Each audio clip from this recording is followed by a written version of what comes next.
Hello students, आज हमारा topic है न्यूट्रिशंस। न्यूट्रिशंस मीन्स होता है पोषण। जो हम लोग भोजन करते हैं तो भोजन से हमें पोषण प्राप्त होता है और उस पोषण में बहुत सारे ऐसे पोषक तत्व होते हैं जो हमारे पाचन क्रिया में और हमारे बॉडी के लिए बहुत ही आवश्यक होते हैं, जिनको इंग्लिश में न्यूट्रिशंस या न्यूट्रिएंट्स बोलते हैं। अगर देखा जाए तो न्यूट्रिएंट्स दो टाइप्स के होते हैं। फर्स्ट होता है मैक्रो न्यूट्रिएंट्स। मैक्रो मीन्स होता है बृहद। मैक्रो मीन्स क्या होता है? बृहद। बृहद मतलब बड़े आकार के जो पोषक तत्व होते हैं उनको कहते हैं मैक्रो न्यूट्रिएंट्स। और सेकेंड होता है माइक्रो न्यूट्रिएंट्स। माइक्रो मीन्स होता है सूक्ष्म। सूक्ष्म मतलब छोटे आकार के जो पोषक तत्व होते हैं उनको सूक्ष्म पोषक तत्व या माइक्रो न्यूट्रिएंट्स बोलते हैं। अगर हम सबसे पहले बात करें मैक्रो न्यूट्रिएंट्स की, तो ये आहार का मुख्य भाग होते हैं। जो हम आहार या भोजन ग्रहण करते हैं उनका ये बहुत ही इम्पोर्टेंट भाग होता है। अधिक मात्रा में लिए जाते हैं। ये हमारे द्वारा यानी प्रत्येक व्यक्ति सबसे ज़्यादा मात्रा में, अधिक मात्रा में माइक्रो न्यूट्रिएंट्स यानी बृहद पोषक तत्व को ग्रहण करता है। फिर अगर अगले पॉइंट की बात करें, यह ऊर्जा वृद्धि तथा मरम्मत करते हैं। ऊर्जा कैसे? इसमें जो भी पोषक तत्व पाए जाते हैं मैक्रो, तो ये हमको ऊर्जा प्रदान करते हैं। ये हमारे शरीर में वृद्धि को प्रदान करते हैं, हमारे शरीर की वृद्धि ये करते हैं। तथा मरम्मत यानी जो हमारे बॉडी में टिश्यूज़ होते हैं, टिश्यूज़ आप जानते हैं कि कुछ टिश्यू डेली मरते भी हैं, कुछ पैदा भी होते हैं, तो उन टिश्यूज़ की बॉडी में ये मरम्मत करते हैं। कौन? Macro nutrients. अगले अगर बात की जाए पॉइंट्स की, तो ये कार्बोहाइड्रेट, प्रोटीन और फैट, ये हमारे माइक्रोन्यूट्रिएंट्स होते हैं। यही सब मिल के हमें एनर्जी, वृद्धि और मरम्मत करते हैं हमारी बॉडी में। अगर बात की जाए तो कार्बोहाइड्रेट होता है, ये हमको मेनली ऊर्जा प्रदान करता है, एनर्जी देता है। प्रोटीन क्या करता है? हमारी बॉडी में मरम्मत का कार्य करता है। फैट क्या करता है? इसके दो कार्य हैं। ये एनर्जी गिवन होता है, ये हमको एनर्जी तो देता ही है, साथ ही साथ हमारे बॉडी में सुरक्षा का भी कार्य करता है। जो सॉफ्ट स्किन्स होती हैं उनको सुरक्षा प्रदान करता है, टेम्परेचर बॉडी का बना के रखता है। और नेक्स्ट क्या होता है माइक्रो? यह वाटर है। वाटर के बारे में भी हम लोग डिस्कशन करेंगे। पहले देखते हैं माइक्रो न्यूट्रिएंट्स। सेकेंड जो होता है न्यूट्रिएंट्स, माइक्रो न्यूट्रिएंट्स होता है सूक्ष्म पोषक तत्व। तो मैंने बता दिया आपको। इसमें दो चीज़ें आती हैं। पहला तो होता है मिनरल्स। मिनरल्स को हिंदी में कहते हैं खनिज। खनिज भी हमारी बॉडी के लिए बहुत ही आवश्यक होते हैं, लेकिन ये होते हैं बहुत छोटे मात्रा में, इसीलिए इनको सूक्ष्म पोषक तत्व कहते हैं, मिनरल्स। और दूसरा होता है विटामिन्स। ये भी छोटे होते हैं, इसीलिए इनको भी सूक्ष्म पोषक तत्व कहा जाता है। तो मिनरल्स के बारे में अगर देखा जाए तो शरीर में प्रायः 4% भाग इनका होता है मिनरल्स का। Calcium, phosphorus, sodium, chlorine, magnesium, sulphate, ETC, iodine, ऐसे कई चीज़ें होती हैं जो माइक्रोन्यूट्रिएंट्स में आती हैं। तो सबसे पहले अगर हम बात करें अगर माइक्रोन्यूट्रिएंट्स के एक देखा जाए अगर कार्बोहाइड्रेट्स को, तो कार्बोहाइड्रेट मैंने बताया आप लोगों को कि ऊर्जा का मुख्य स्रोत होते हैं। ये हमारी बॉडी में ऊर्जा तुरंत प्रदान करते हैं। जो भी कार्बोहाइड्रेट रिच फूड्स होते हैं उनको खाने से हमको तुरंत एनर्जी मिलती है। जितने भी एथलीट होते हैं, प्लेयर्स होते हैं, खिलाड़ी होते हैं, ये लोग कार्बोहाइड्रेट का कंज्यूम ज़्यादा करते हैं क्योंकि इससे तुरंत एनर्जी मिलती है। अगर ये कैसे मिल के बना होता है? तो ये कार्बन, हाइड्रोजन, ऑक्सीजन से मिलकर बनता है। और 1 ग्राम अगर कार्बोहाइड्रेट हम लोग खाते हैं, इसका कंज्यूम करते हैं, तो कितनी ऊर्जा मिलती है? 4.1 कैलोरी। ऊर्जा को हम कैलोरी से मापते हैं, ठीक है। तो 1 ग्राम कार्बोहाइड्रेट से हम लोगों को 4.1 कैलोरी की ऊर्जा मिलती है। कार्बोहाइड्रेट और हाइड्रोजन, इन दोनों का जो अनुपात होता है 2:1 होता है। 2 संबंधे 1 का अनुपात होता है, यानी कार्बन 2 है तो हाइड्रोजन 1 होगा, ठीक है। ये रेशियो होता है कार्बोहाइड्रेट्स में। अगर टाइप्स की बात करें, टाइप्स ऑफ कार्बोहाइड्रेट, तो ये 2 टाइप का होता है, सिंपल कार्बोहाइड्रेट और कॉम्प्लेक्स। सिंपल मतलब सरल कार्बोहाइड्रेट और कॉम्प्लेक्स मतलब जटिल। ऐसे कार्बोहाइड्रेट जो आसानी से हमारी बॉडी में एब्जॉर्ब हो जाते हैं, खाते ही कम समय में एब्जॉर्ब हो जाते हैं, ऐसे कार्बोहाइड्रेट को सिंपल कार्बोहाइड्रेट कहते हैं। जैसे glucose, fructose, galactose, etc. Glucose आप लोग जानते हैं, ग्लूकोज सबसे अच्छा स्रोत होता है कार्बोहाइड्रेट का, जो कि तुरंत एनर्जी देता है। ग्लूकोज हमको मिलता है गन्ने के जूस में, और दूसरा मिलता है ग्रेप्स यानी अंगूर से। तो ये दोनों फूड हमको तुरंत एनर्जी देते हैं। क्यों? क्योंकि इनमें ग्लूकोज मिलता है, इनसे हमको ग्लूकोज मिलता है। और जो फ्रक्टोज होता है ये फलों में होता है, जैसे पका हुआ आम, पका हुआ केला। ऐसे फल जो पक जाते हैं, पीले पड़ जाते हैं, पीले हो जाते हैं पकने के बाद, तो इनसे हमको क्या मिलता है? फ्रक्टोज।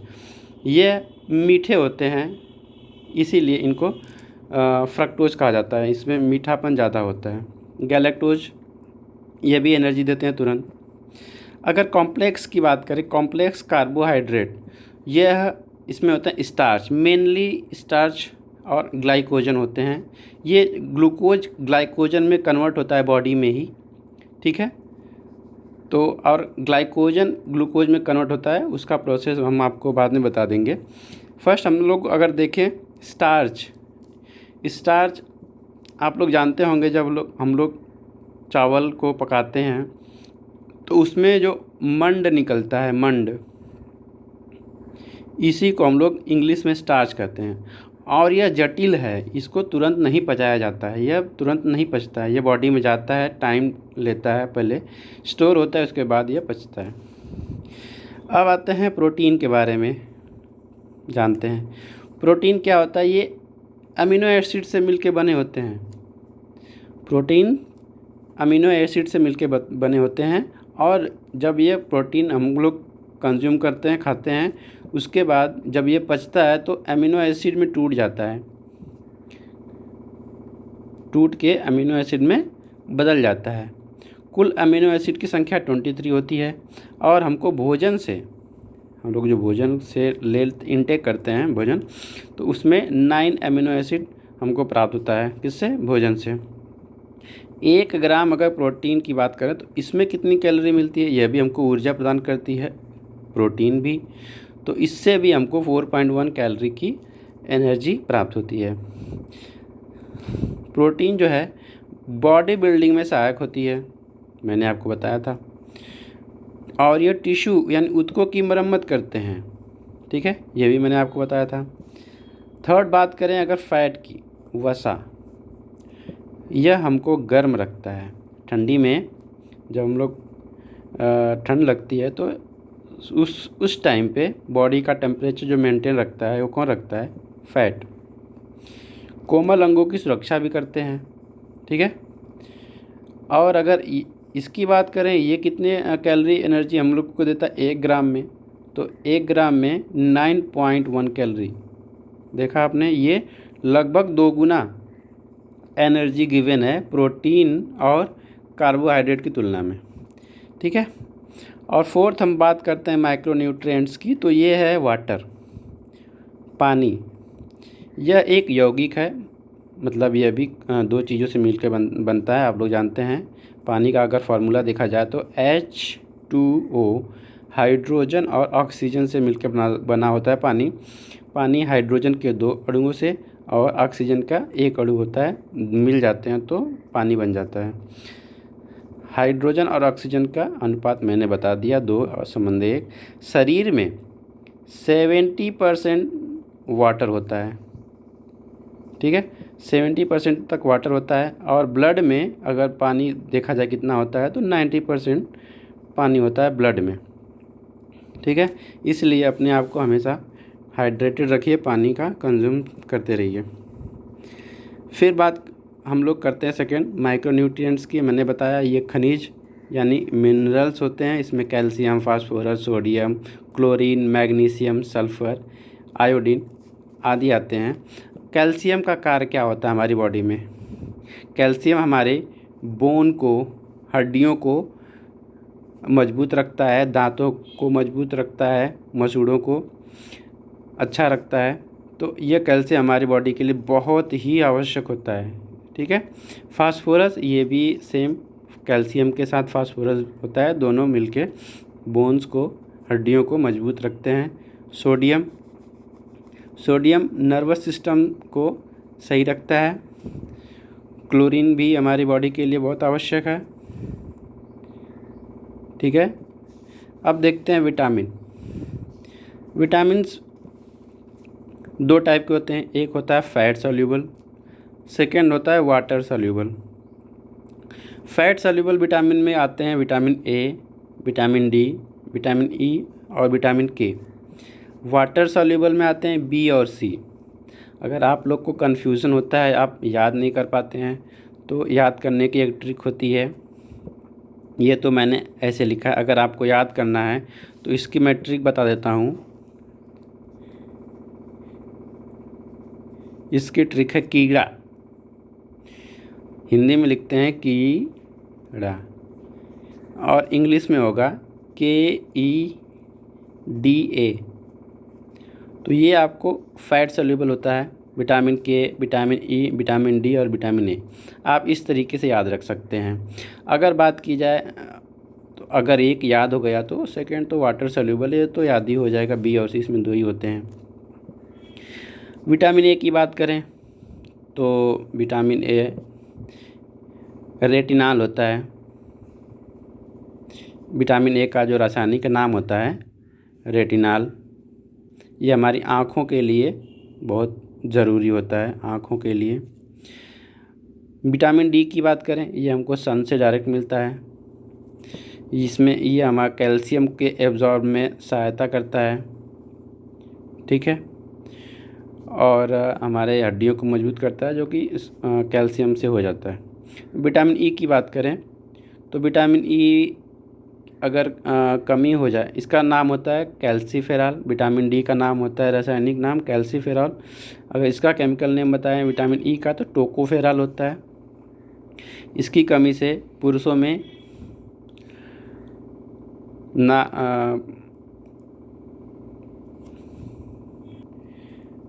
नपुंसकता होती है पुरुषों में, और महिलाओं में बांझपन की समस्या होती है। यह विटामिन ई जो है सेक्स हार्मोन को रिलीज़ करने में सहायता करता है। और अगर विटामिन के की बात करें तो विटामिन के मेनली कार्य करता है ब्लड क्लॉटिंग में। किसमें? Blood clotting. ब्लड क्लॉटिंग का मतलब रक्त का थक्का जमने में। जैसे हम लोग को कभी चोट लग जाती है, खून आने लगता है, तो वो 3 से 5 मिनट के अंदर ब्लड जो है आना अपने आप बंद हो जाता है, ठीक है। वो किसके कारण होता है? विटामिन के की कारण होता है। अगर विटामिन के हमारे बॉडी में भरपूर मात्रा में है, आवश्यकता जितनी है, तो ब्लड क्लॉटिंग हो जाएगा और घाव धीरे धीरे भरने लगेगा। अगर इसकी कमी हो गई तो रक्त जब चोट लगेगी तो ब्लड जो है क्लॉट, उसका थक्का नहीं जमेगा, वो बहते जाएगा और काफ़ी नुकसान होगा, जिससे आदमी की जान भी जा सकती है। जो पेशेंट होते हैं कैंसर वाले या फिर जिसका ऑपरेशन कराया जाता है, ऑपरेशन से पहले उनको विटामिन के की जांच की जाती है। उनकी बॉडी में विटामिन के मौजूद है, कितना है, अगर कम है तो उसका इंजेक्शन दिया जाता है, उसको पूरा किया जाता है, उसके बाद ऑपरेशन किया जाता है। इसका रीज़न यही है क्योंकि अगर विटामिन के की कमी होगी तो फिर ऑपरेशन करने में दिक्कत होगी और ब्लड नहीं जमेगा। तो आज के लिए इतना ही। आप लोग को अगर समझ में आया तो आप लोग बता दीजिएगा। बहुत बहुत धन्यवाद। Thank you.